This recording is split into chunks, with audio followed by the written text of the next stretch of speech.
Good evening, everyone. Can everyone hear me just okay? Okay. Again, we would like to welcome each of you to tonight's forum, and thank you everyone for coming. Again, I'm Lou, and I will be your moderator for this evening. Before we begin, I would like to mention just a couple of housekeeping issues. If you have your cell phone, if you would at this time silence it and keep it on silence during the duration of this event. Also, we're going to ask you so kindly if you would refrain from heckling, booing, clapping, cheering. We know we want to support our candidate, but if we've just saved the clapping and applause till the end, we would be so appreciative. And also, that would allow us to move quickly and allow us to get back home to our comfy night's sleep. Okay. Our format this evening will be as follows. Our mayoral candidates, each will have 3 minutes to respond to a particular question. They will have to answer a question, then they will have 2 minutes to respond, and then there will be 1 minute for rebuttal. Candidates, we do ask that you pay attention to the time and be on time. We would so be greatly disappointed if our lovely timekeeper put you in timeout. So if you would just adhere to the time limits.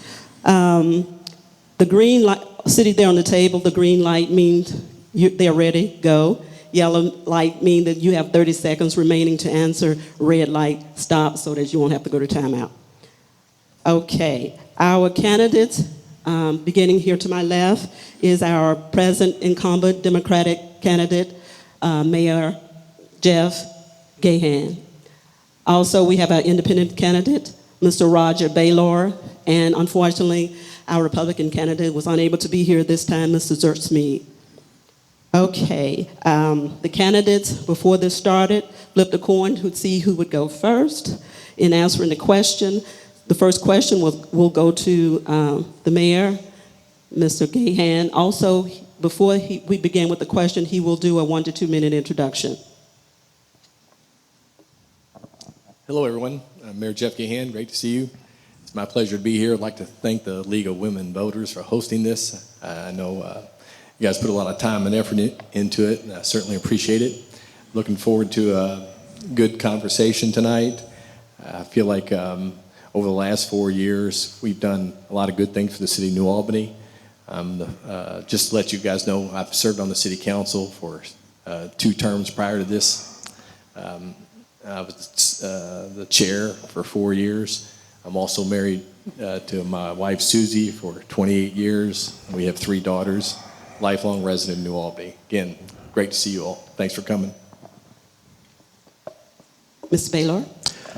I'm Roger Baylor, and is this too loud? Is it okay? Is that okay with everyone? Is it all right? Yeah.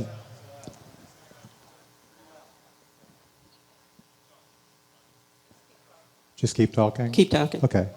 Because sometimes my voice gets raised and it might come off as sounding distorted then. I'm Roger, and many of you would know me from being one of the owners of the New Albanian Brewing Company, which is Sports Time Pizza, the Public House, Bank Street Brew House, downtown New Albany.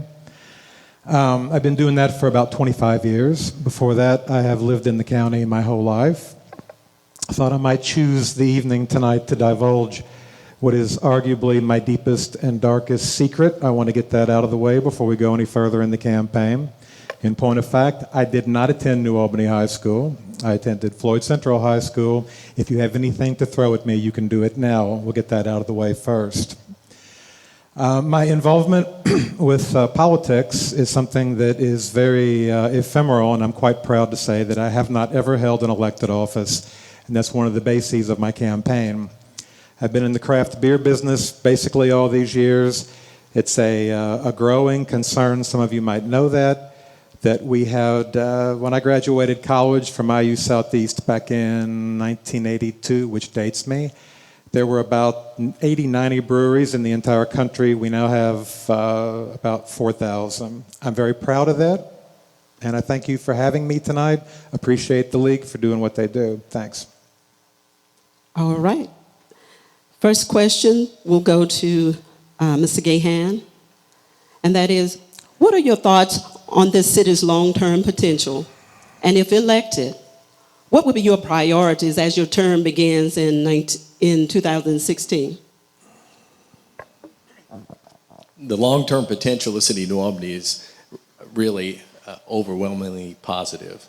Over the last 4 years, we've focused our efforts on the quality of life, building a quality of life residency for most everybody here. We focused on the business of residency to make every opportunity, we've taken every single opportunity to improve the neighborhoods, to reinvest in neighborhoods, to reinvest in our parks department. And because if you look at the metro area, New Albany has a tremendous amount of potential. We have some houses that are very affordable. We have a wonderful riverfront. We have a great scenic knobs. It's a wonderful community to live in. And so over the next few years, we expect great things for the residents of New Albany because that's where we've taken time to invest. When we started our campaign 4 years ago, we decided then that we were going to work on the fundamentals, make New Albany a fundamentally better place. We decided we were going to make it cleaner and financially stronger. We've done all those things. And again, the effort is to improve the resident, improve the life of every single resident. And that's where we're going to continue to focus our energy for the next 4 years. We've made great progress, and I expect that we'll continue to do the same. Is this the statement or the rebuttal? This is your response. The response, okay. Yes. I told a story the other night when we were doing the New Albany Housing Authority gig and talked about how my wife, who's in the audience tonight, and I forgot to recognize her in my introductory statement, hello, how are you doing tonight? When we first moved into our neighborhood on Spring Street, it was 2003, and we started going to neighborhood association meetings, and the topic of conversation at the neighborhood association meetings was invariably about three big problems. And one of those problems would be an absence of consistent ordinance enforcement. There was an absence or a non-existence of rental property registration and inspection. And there was the existence of two-way streets, or one-way streets actually, that were injurious to the neighborhood, reducing the quality of life. And so 12 years have gone past. I haven't always attended neighborhood association meetings, but I went to one earlier this year, back in July or August, and noticed that the topics of conversation that were coming up after 12 years were precisely the same ones that we'd been speaking about in 2003 and 4. Nothing had actually very much changed. So I think that when we talk about that somehow or another fundamentals have been addressed when it comes to neighborhoods, then we're just taking a fantasy land approach on that, because actually it hasn't. There's certainly some good things that have occurred, but we still have quite a ways to go. I think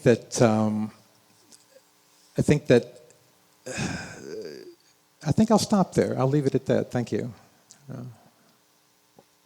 Mr. Gahan, rebuttal. Okay, you mentioned a couple things on here that have been on the radar for a long time, but you have to acknowledge the good things that we've done. I mean, this is the former site. You're sitting at a former site of an industrial site that before we got here was 28 acres of abandoned industrial complex. We took it upon ourselves to improve this, make it a park, so instead of a place where everybody's running from, people are gathering to improve their health and to become more socially active. We did the same thing with the pool.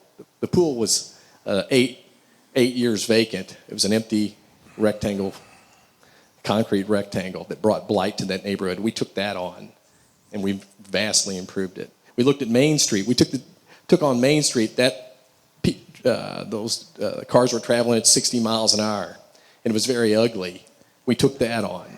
So we believe that we've done great things for the city of New Albany, and he did mention some things that are on our radar. Okay. Thank you, Mayor. Thanks. TIF, tax increment financing. What do you believe, and this question is directed first to Mr. Baylor, what do you believe are the roles of the TIF districts in this community? Well, my understanding of the TIF districts have been that it is a mechanism that has been established to address a couple of things, either some economic development opportunity or a situation of blight. a blighted area, to clean that up. I think most people in the room are familiar with what TIF involves. I think the best way I could describe my opinion about TIF is that TIF is fairly similar to something like bath salts. You really need to read the directions on the label so you don't use it the wrong way. And the record of the past few years, I believe, has been consistently using TIF funds for things that they were not intended in terms of economic development or blight remediation. Certainly the building we are in right now, would be an example of a site that benefited from TIF funding in terms of making something green out of something brown. But there was nothing in any of this that suggested that we should be sitting in what is the equivalent of Cowboys Stadium in Texas right now. This is an example of something I want to return to in the course of the evening, and it's really applicable here, which is this notion that there is a price for things, and there's also an opportunity cost. And the price is whatever we paid to build this building and to build this park and to remediate the brownfield. We borrowed against future property tax take for that. And it's a good thing that the kids all enjoy using it because they're going to be paying for it when they have kids of their own. But there's also an opportunity cost for this. If we look at this and say that this is $2 or $3 million it costs to have this park, and the idea of TIF was supposed to be economic development, then what actually has been economically developed? When, at the same time, we have no discussion whatever in economic development about the existence of, let's say, fiber optic, something that is about to become as much of an important infrastructure issue as sewers or gas or electric or anything else, of having high-speed internet access is going to be the key to a modern economy. We don't talk about that, but we TIF'd something for economic development and made a park out of it and declared victory, and used terms of economic development in a way that would make George Orwell spin in his grave. Because this isn't. It's a nice place. There are nice, shiny things, but there is a price for nice, shiny things. And then there is an opportunity cost for nice, shiny things. We're going to be suffering from that opportunity cost for several years to come, I would suggest. I'll stop there.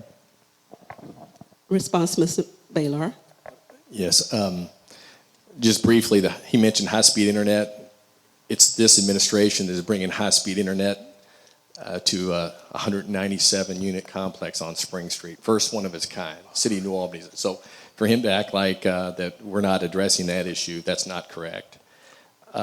Mr. Baylor is not happy with this because it doesn't directly improve his own circumstance. He lives on Spring Street. He is concerned about two-way streets over and over again. And I would like to remind him and everyone here, it was our administration that brought the study forward. We're the ones that asked Jeff Speck to come in and take a look at it and make an evaluation, make a recommendation. And that's going forward right now. It's being evaluated, and at a very soon in the near future, we'll be making some decisions on one- and two-way streets. TIF, we're using TIF exactly the way it's supposed to be used. It's for redevelopment, it's for community projects, and it's for infrastructure. This, again, I'll go back to this structure. This is all about health. It's all about well-being. It's about young people improving their health and lives. Before, this was an industrial site that had buried tanks. It was an environmental mess. We took it upon ourselves to clean it up. Could not be more proud of this and the other projects that we've taken on. That's all I got. Rebuttal. Mr. Baylor. I think it would be very interesting at some point, rather than correctly point out that I have been an advocate of two-way streets, which I do because of the obvious, tested and proven redevelopment potential, economic development potential of such streets in an urban setting. It would be very nice for once at some point that if Jeff would, instead of tap dancing around the notion of analysis and studies, would just come out and say publicly what he's told so many people privately. Either he's for it or he's against it. It would be lovely to hear that at some juncture in my life. Okay. Thank you. Next question, Mr. Gahan. Cities such as New Albany have had to address large-scale sewer repairs and projects. What will you do as mayor to ensure that New Albany fulfills and complies with the EPA requirements? And what will you do to improve and maintain this utility? Okay, That's a good question. I currently am on the sewer utility. I'm the president of the board, and we have done that for the last 4 years. We've made great strides maintaining the utility. When I first took office, there were 74 what we call sewer overflows, and that's a big no-no with the EPA. We've reduced that to 14 overflows, so we're making great progress. In 2016, we're scheduled to spend about $5 million on additional repairs and maintenance of the utility. But the key to maintaining our utility and keeping the finances in order is a preventive maintenance approach. We have an excellent sewer utility director, which, by the way, we brought that back in-house. When we took office, it was privately managed. We decided and did an evaluation on it that we could handle it ourselves. We brought it in, saved the citizens millions of dollars. It's one of the things that we don't talk about very much, but it's important that you know that. We've done a really good job keeping the utility rates in check and keeping the utility in line with the EPA. Just put in perspective, we have 207 miles. 207 miles, that's the size of the catch basin, the collection basin. So there's a whole lot of work that goes into making sure that the utility works, and when you flush the toilet, your problems are taken care of. Very proud of the utility. It's come a long way. It's been the source of angst for this community for many years. But at this point, it has cash. We have cash in the utility, so it's not strapped financially. So it's come a long way. We'll continue to do what we need to do to make sure it's a very strong utility and continues to function for everybody in New Albany. Response, Mr. Baylor. There is such a thing as historical revisionism, so I think we need to go over a few facts about this, the sewer utility, which the program of reckoning is something that, of course, New Albany resisted for years. We finally came into line with that. It was during, in my recollection, the England administration when we first began to talk about sewer rate increases in order to make all this happen, to get the work going, to be able to retire some of that debt. I recall going to meetings when Jeff was opposed to that idea, and now he's mostly taking credit for what has happened that was pioneered before he took office as mayor. But it's good for all of us in the city to have something being done. I'm not going to contest that because it's been a bane in our existence for a lot of years. I think now we're looking at the prospect where if the sewer utility is actually so flush with cash that we should be flushing the notion of the sewer utility as a cash cow. Because this has been something that previous administrations always wanted to do out of the sewer utilities, make it into something where the money can be derived for the funny backroom corridor wheeling and dealing that inevitably goes on in city government. So I would say today that if I'm elected mayor, I fully anticipate that we're going to be able to lower those sewer rates. We should do that because the city's been paying more for a long time to make up for what previous generations wouldn't do. We don't want to have a situation here where we decide that we can skim cash off the sewer utility to avoid other things in order to do some budget shortcuts.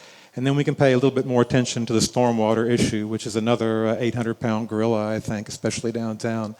But really in all areas of the city, we have to look at some long-term strategies of stormwater. We don't talk about that very much, and we need to begin talking about it. Okay, rebuttal.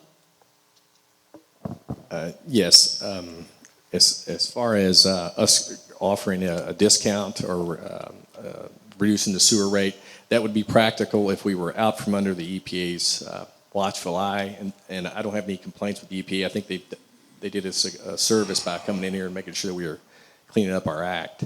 But after the projects are complete, after we get on top of all the capital projects that are mandated, that may be in the cards, but it's not today. Today we have to make sure that we complete those projects so the utility continues to do what it's supposed to do. So yeah, politically it's a cheap shot. Say I'm gonna lower your sewer rates. That's at this point it would be just inappropriate for anybody to suggest that. Okay, next question. Continuing on in the looking at rates. Mr. Baylor, this question is for you. What is the current financial status of the city, and how would you maintain a balanced budget and still meet the capital improvement needed for its citizens? When I first saw this question, I was struck by the way the question's being asked, because there's two parts to it. And the first part is, how does the budget look? And I may not be the best businessman in the world, but I do know how that works. And I do know that a budget is a living document, and it's something that is being laid out for policy positions and what the city plans on doing. I know that our budget in the past 5 or 6 years has gone up by about $10 million, I think. You look at a spreadsheet, the spreadsheet looks good. You take a snapshot of a budget, it looks great. I know we have a lot of opinions on that. But really, the part I want to pay attention to here is the part where, how do you fund capital improvement needs? The word that was used was needs. And I think it's really important to contrast between needs and wants. We're talking about capital improvement when it comes to the sewer utility, then obviously these were needs. Federal government, gun to the head, you must do it. Stormwater is a need. We have fee-based system for them, and we already have a budget that includes other needs. But the construction of the question seems to be, well, then how do you account for all the wants? And I believe it actually it already answers the question. It's a political issue as to what is a need and what is a want.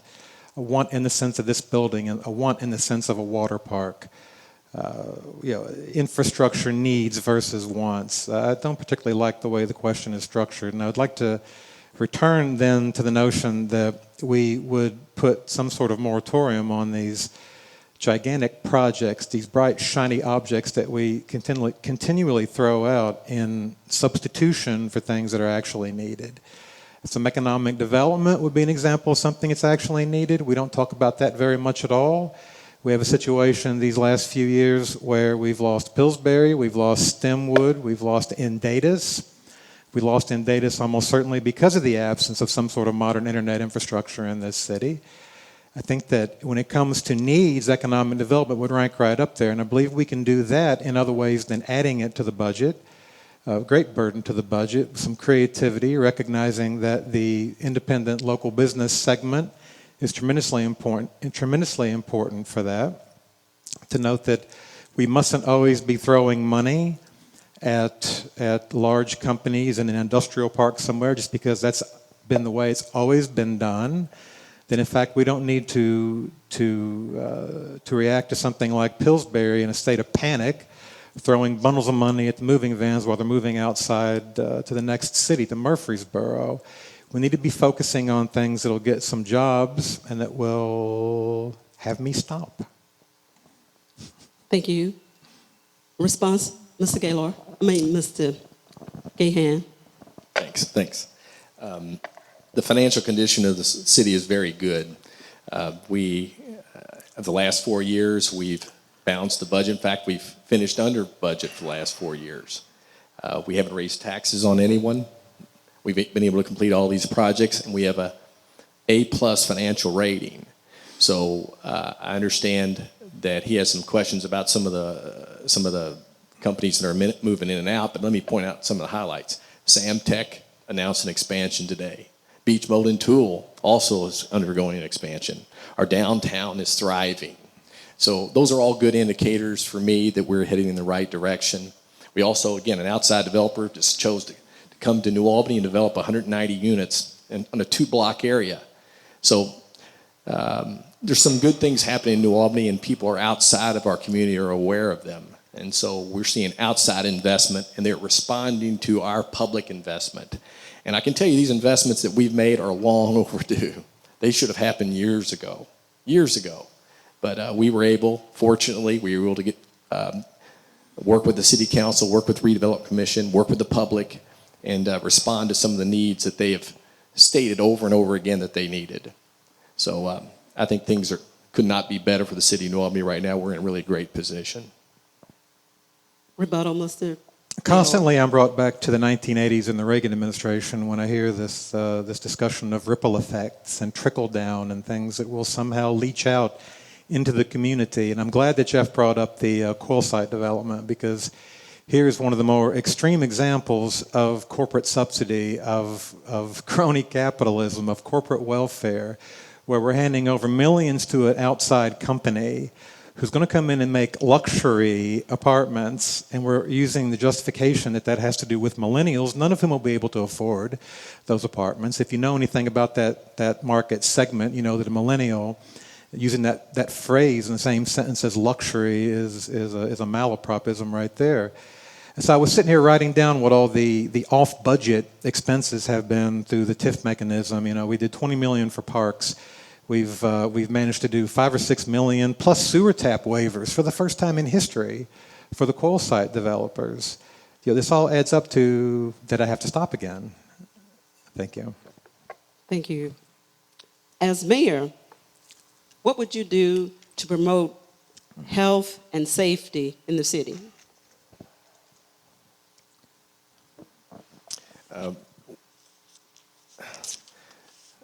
Health and safety in the city. Okay. We made some really tough decisions when we got in because the parks were in such really tough conditions. We had restrooms that were closed, water fountains that didn't work. We had lighting that was out.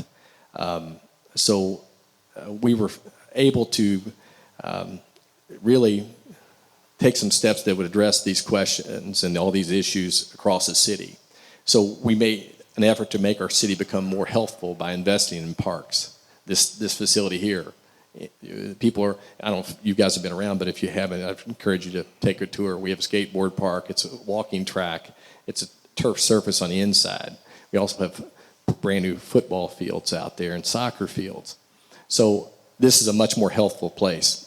The water facility also will encourage people to be outside and get more exercise.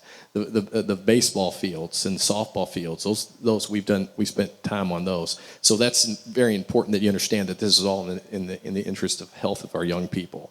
And additionally, safety, we've upgraded our fire apparatus. We've bought police cars. We've bought new equipment for the fire in an effort to make our city safer. Again, if we're not doing our job to make sure that we're taking those resources, those public dollars, and pushing them into public service, then we're really hurting everybody across the community.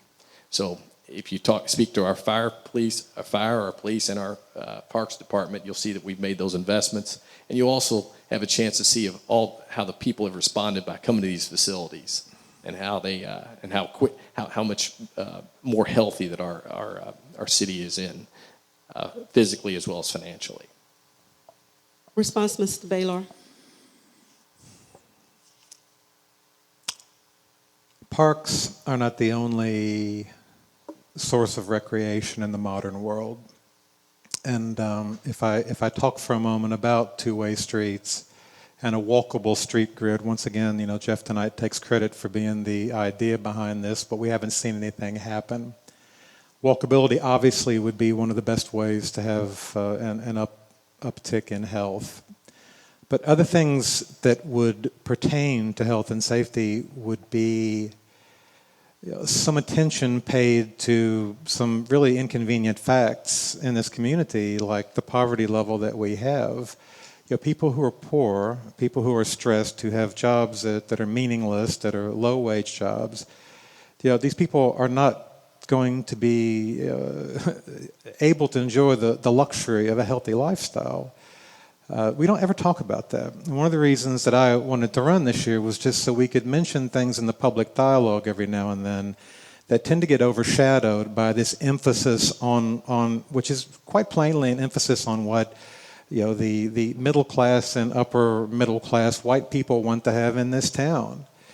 And it disappoints me very much that I go to Democratic functions again and again and don't hear the discussion about affordable housing, about income disparity, and about a living wage. You know, we want to have a healthier city. We're going to have to really attack these preconditions that for many populations in this city make them unhealthy. And that's not going to go away just because we don't like to talk about it. Thank you. Thank you. Rebuttal. I think you'll find the parks that we've created are open to everyone. They're very affordable for the public. Again, I disagree with your approach that we've done anything other than make these facilities available to everyone. You've made facilities that are open to everyone, but... Excuse me, that time's up for that question. Oh, I'm sorry. I thought I had a reply. Pardon me? Isn't there a reply to things? Not on this question. Okay, great. He had Okay. the opportunity for rebuttal. That's cool. Okay. Final question for tonight, and we will begin with you, Mr. Baylor. Why should a citizen of New Albany vote for you?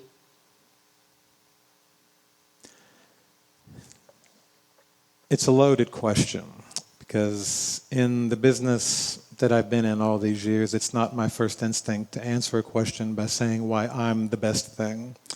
When you're in the food and drink business, it's all about the people who work for you. It's all about the people who are actually out there performing.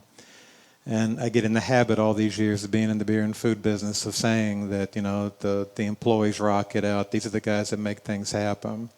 And it puts me in an unusual position of having to be, of course, a lot of people already think that I have a tremendous ego, but it's not really the case. It puts me in a position of having to say, why would you entrust me to run this whole city? I think that if we really do return to the notion of fundamentals and of genuine fundamentals, of attacking things on a daily basis, of trying to have a level playing field throughout the city, of paying attention to details, and going out and making sure things get done. I just think that I have the experience to do that. I think that I'm someone who has spent a lot of years studying these issues. I don't have the hands-on experience in terms of sitting behind a desk somewhere in the city-county building. I don't intend to do that. I intend to be away from that desk because we have this electronic means these days that you don't have to be shackled to a desk. I want to be out where the projects are being done. I want to be out on the street. I want to be involved with it. I want to oversee this. I think in addition to that, being in the business that I have been in the past few years, the aspects of the city that do involve entrepreneurial flair, that at last there would be somebody in a position of authority in the city of New Albany who actually understood what it is like to run a business.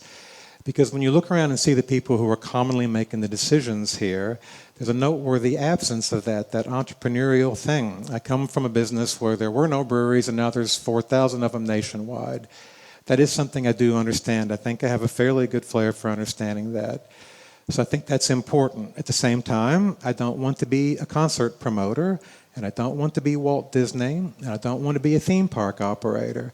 I want to go into the mayor's chair and explore the actual strange little esoteric fundamentals about the city, about how the sewers work, about how the stormwater works, and to attack these things. I do not anticipate in my time in office that I would have any pronouncement of the sort that says, Mayor Baylor presents this.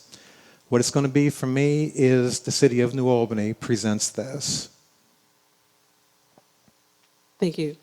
Response? Yes, I think Mr. Baylor, with that last question, he's got a tremendous advantage because it's easy for him to sit on the outside and just talk about everything that's wrong with the city of New Albany and not acknowledge anything that's gotten any better. Very convenient. He can say, oh, look up, there's a weed growing in that sidewalk, and you've done that wrong, you've done this wrong, when in fact, he attends council meetings on a regular basis. He always has something to say. But the truth of the matter is, if you look at what he's done, he's never done anything in a positive manner to support the city of New Albany. Just hasn't. He spent a lot of time attacking city government, some of the things that we've done. But I'm very proud of what we've done. And all I can say is we've come a long way in the last few years. We've balanced budgets. We have a much better financial rating we've ever had. We've got some great projects finished. And I think he needs to at least recognize that. And I think because most of the people do. And I just think it's been very unfair of him to attack all the effort that's been put forth in the last few years. Rebuttal, Mr. Baylor.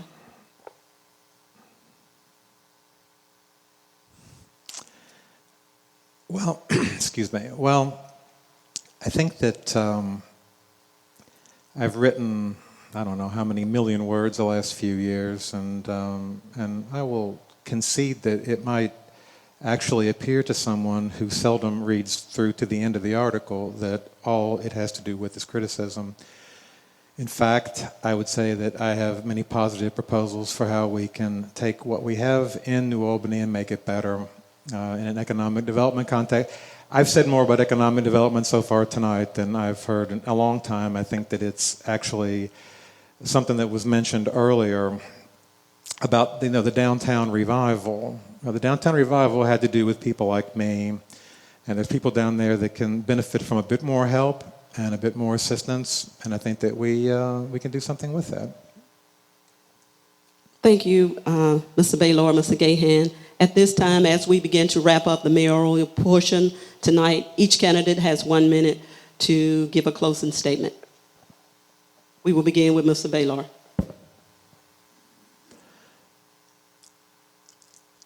New Albany does have many possibilities.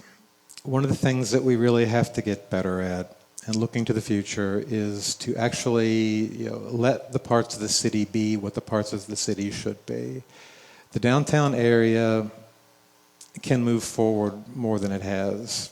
I think in many respects the government just needs to get out of the way and to be more cognizant of the entrepreneurs. I think we can make something out of this. I think we're a compact city. We have a lot of possibilities. I'm for it. Thank you. Mr. Gahan. Oh my gosh, yeah, we do. We have tremendous potential, as we've talked about tonight.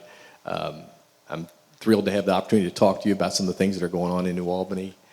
We have a very bright future for everyone, seniors and young adults and children. Right now, the city's on a great path, and very soon you'll have a choice. And the decision is, there's a great contrast between the folks that are running.